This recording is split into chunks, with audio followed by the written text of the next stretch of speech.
À un moment donné de votre vie, vous avez sûrement voulu développer une nouvelle habitude ou éliminer une mauvaise habitude. Certainement, à un moment donné, vous avez eu un fort désir de vouloir changer les choses, de commencer à vous améliorer et d'agir correctement. Cependant, comme vous l'avez probablement remarqué, c'est quelque chose de beaucoup plus difficile à faire qu'il n'y paraît. Nous avons tous connu l'échec de ne pas atteindre ce que nous nous étions fixés, et il y a une partie fondamentale du processus de devenir de meilleures personnes qui est difficile pour tout le monde à respecter. Cette partie fondamentale est la discipline. Combien de fois avez-vous fait un plan, vous êtes engagé envers votre objectif, seulement pour abandonner après quelques jours, céder aux impulsions et revenir à votre ancien moi? Comme je l'ai dit, c'est quelque chose qui est arrivé à tous à un moment donné. Cependant, le fait que cela arrive à tout le monde ne signifie pas que c'est correct ou que nous devrions normaliser cette situation. Normaliser la médiocrité ne fait que nous inviter à être médiocres, à nous conformer, à perdre la volonté de nous défier dans la vie et en fin de compte, à perdre la possibilité de devenir la meilleure version de nous-mêmes. Laissez-moi vous dire que si vous ne parvenez pas à surmonter vos vices, à changer vos habitudes ou à atteindre vos objectifs, vous manquez probablement de discipline. La discipline est la capacité d'une personne à surmonter ses désirs à court terme. Le désir à court terme est l'ennemi du changement d'habitude, donc pour changer d'habitude, nous devons obligatoirement développer notre discipline. C'est simplement l'acte de faire ce que vous devez faire, quand vous devez le faire, même si vous ne le voulez pas. Dans cette vidéo, je vais expliquer pourquoi la discipline est si importante pour être meilleur dans ce que nous nous proposons de faire. Nous parlerons également de pourquoi il devient de plus en plus difficile d'être discipliné, et je vous donnerai plusieurs conseils pour travailler votre discipline. Avant de commencer, je vous remercie si vous pouvez liker la vidéo, car cela aide à diffuser cette philosophie à plus de personnes. Si vous ne voulez manquer aucune vidéo, abonnez-vous et activez la cloche. Je vais aussi laisser un lien dans la description de cette vidéo pour mes autres réseaux sociaux. Les stoïciens défendent que nous devons nous autodiscipliner, promouvoir l'auto-examen, l'autocontrôle, la responsabilité et l'objectivité. Tout cela nous aide à vivre avec vertu, menant une vie pleine et heureuse. Et pour vivre avec vertu, l'outil le plus basique est la discipline. La discipline nous permet d'être libres, car elle nous donne la capacité de choisir. Dans le monde moderne, les gens sont esclaves de leurs désirs. Celui qui vit comme esclave de ses désirs ne reconnaîtra probablement jamais cela, car il croit être libre puisqu'il fait toujours ce qui lui plaît, même si cela n'est pas vrai. Être libre ne signifie pas faire ce que l'on veut à tout moment. La véritable liberté consiste à avoir la capacité de choisir. Qui pensez-vous est plus libre? Une personne paresseuse qui se réveille toujours tard ne remplit jamais ses obligations. Ou quelqu'un qui se lève tôt et remplit toujours ses responsabilités. À première vue, il peut sembler que le paresseux est plus libre parce qu'il fait ce qu'il veut, vivant comme un paresseux. Cependant, le paresseux n'a pas la capacité de choisir, car il ne sera jamais capable de mener une vie différente de celle qu'il a. Il vit esclave de la paresse, tandis que le discipliné qui se lève tôt et remplit ses responsabilités a la capacité de choisir. Il peut choisir d'être paresseux ou responsable. En fait, ce choix est disponible tous les matins de sa vie. Le discipliné, dans sa liberté de choix, décide d'agir avec discipline parce qu'il sait que c'est la bonne chose à faire. C'est cela la véritable liberté. Être capable de choisir d'être responsable quand il le faut et de choisir le plaisir et la détente après avoir rempli ses responsabilités. Le discipliné vit libre, tandis que le paresseux vit esclave de sa paresse, sans possibilité de s'améliorer, car il vit dans l'illusion d'être libre ou plus heureux. Cet exemple peut être appliqué à tout vice que vous pouvez imaginer. Maintenant que nous avons clarifié que la discipline nous rend plus libres, nous devons comprendre ce que signifie réellement être discipliné. Chaque fois que nous avons un objectif, que ce soit perdre du poids, construire une entreprise, devenir un athlète d'élite ou un musicien incroyable, il est nécessaire de travailler pour l'atteindre. Mais ce n'est pas suffisant de s'efforcer un jour. Un effort constant est nécessaire. Et pour réaliser cet effort, il est nécessaire de surmonter nos impulsions.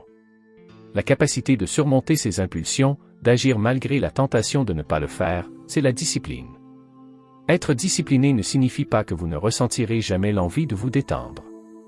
Cela signifie simplement que vous avez développé la capacité de résister à ce sentiment. Plus vous résistez à ce type d'impulsion, mieux vous serez capable de le faire à l'avenir. La discipline se développe comme un muscle. Il est également important de comprendre la différence entre la discipline et la motivation. La motivation est un excellent carburant pour réaliser des choses, mais elle est inconsistante. Un jour, vous vous réveillez motivé, et le lendemain, cette motivation peut avoir disparu. Par conséquent, une personne qui dépend uniquement de la motivation ne sera jamais capable de changer sa vie ou d'atteindre ses objectifs, car, comme nous l'avons vu précédemment, un effort constant est nécessaire, pas seulement pendant quelques jours. Cependant, lorsque vous êtes une personne disciplinée, le résultat est différent. La motivation peut vous aider à commencer, mais lorsque la motivation disparaît, la discipline prend le contrôle. Elle nous maintient en mouvement vers notre objectif, même lorsque nous sommes démotivés. Pensez-vous qu'un athlète d'élite a toujours envie de s'entraîner, qu'un écrivain à succès a toujours envie d'écrire, ou qu'un entrepreneur prospère a toujours envie de travailler? C'est là que la différence entre ceux qui se contentent de peu et ceux qui veulent s'améliorer apparaît. À tous, il nous arrive de vouloir nous asseoir sur le canapé ou nous allonger au lit, mais tout le monde n'a pas la capacité de surmonter ce désir. C'est là où le discipliné a un avantage sur les autres. Et pourquoi, dans le monde moderne, y a-t-il tant de personnes sans discipline? Pourquoi est-il devenu si difficile d'être discipliné de nos jours? Cela se produit parce que la vie devient de plus en plus facile. Lorsque votre survie est en jeu, il n'y a pas de place pour manquer à vos responsabilités, car votre vie en dépend. Mais lorsque la vie devient facile, deux conditions se développent et rendent difficile le développement de la discipline. La première condition est la tentation. Nous sommes entourés de plus de sources de tentation et de distractions que jamais auparavant, ce qui rend de plus en plus difficile de surmonter nos désirs. Des choses comme la télévision ou les réseaux sociaux sont en compétition pour notre attention, et beaucoup d'entre elles ont été conçues pour nous attirer et nous impliquer. Nous avons dans nos mains la capacité de faire ce que nous voulons grâce à Internet. Jamais auparavant, l'être humain n'a eu autant de possibilités différentes pour se distraire et ne pas travailler.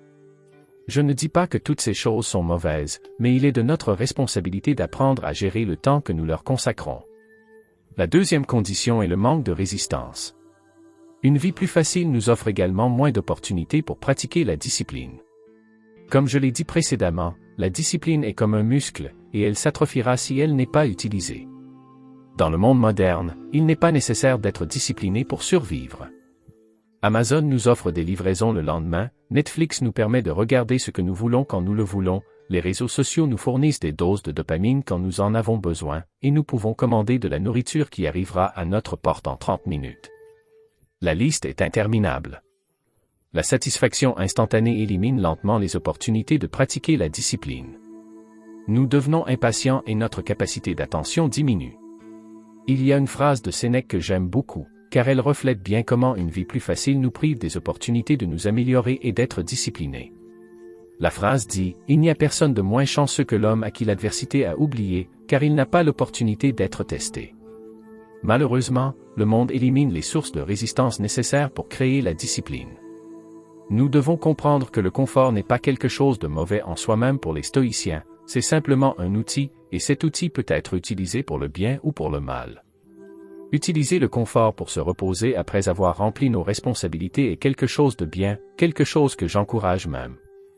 Le problème survient avec l'excès de confort qui atrophie notre discipline.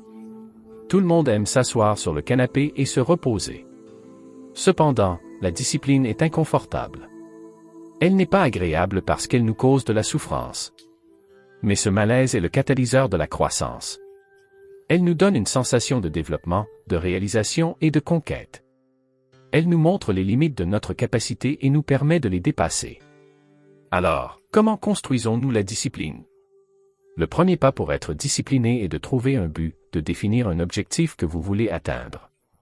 Comme mentionné précédemment, la discipline est comme un muscle et doit donc être entraînée de la même manière. Pour que notre discipline grandisse, nous devons créer des situations inconfortables dans notre vie pour la pratiquer, tout comme en entraînant un muscle, vous ne commencez pas par soulever 300 kg le premier jour. Vous commencez avec un poids léger. Il en va de même pour la discipline. Nous devons commencer par de petits défis, de petits objectifs que nous voulons atteindre. Pensez à des choses dans votre vie qui sont inconfortables pour vous, mais que vous savez que vous êtes capable de faire. Définir des tâches que vous n'êtes pas capable de réaliser avec votre niveau actuel de discipline est une perte de temps. Tout comme définir des objectifs que vous pouvez surmonter sans effort. Conquérir. Ces petites tâches inconfortables aideront à construire votre discipline petit à petit et bientôt vous pourrez vous défier avec des objectifs plus difficiles. Chaque objectif atteint est une répétition que nous faisons pour renforcer nos muscles de la discipline. Voici quelques idées d'objectifs que vous pouvez vous fixer pour travailler votre discipline. Essayez de faire régulièrement de l'exercice, comme courir un certain nombre de jours par semaine ou aller à la gym. En plus d'être sain, cela vous fera vous sentir satisfait et travaillera votre discipline. Participez à des événements sportifs dans votre ville. Recherchez des événements sportifs dans votre ville et utilisez-les comme un défi pour vous surpasser et travailler votre discipline. Par exemple, participez à une course. Pratiquez des arts martiaux. Peu de sports travaillent autant la discipline que les arts martiaux. En plus, vous vous mettez en forme et apprenez à vous défendre. Apprenez un nouveau passe-temps comme la cuisine, la couture ou le jardinage. Développer de nouvelles passions et passe-temps est parfait pour pratiquer la constance et consacrer des efforts à une tâche qui vous enrichit en tant que personne. Construisez quelque chose. Construire quelque chose est une autre activité parfaite pour travailler la patience, l'effort et la discipline.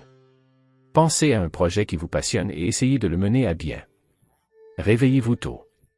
Se lever tôt le matin est une tâche difficile pour beaucoup, ce qui en fait une tâche parfaite pour travailler la discipline. Vous n'avez pas besoin de vous réveiller très tôt d'un coup. Commencez petit à petit. J'espère que cette vidéo vous sera utile pour devenir plus discipliné ou au moins vous inspirera à vous surpasser. Enfin, je vous encourage à vous abonner à la chaîne pour recevoir plus de contenu riche en stoïcisme. Je laisse ici 2 vidéos pleines de sagesse stoïcienne que vous apprécierez probablement. Jusqu'à la prochaine fois.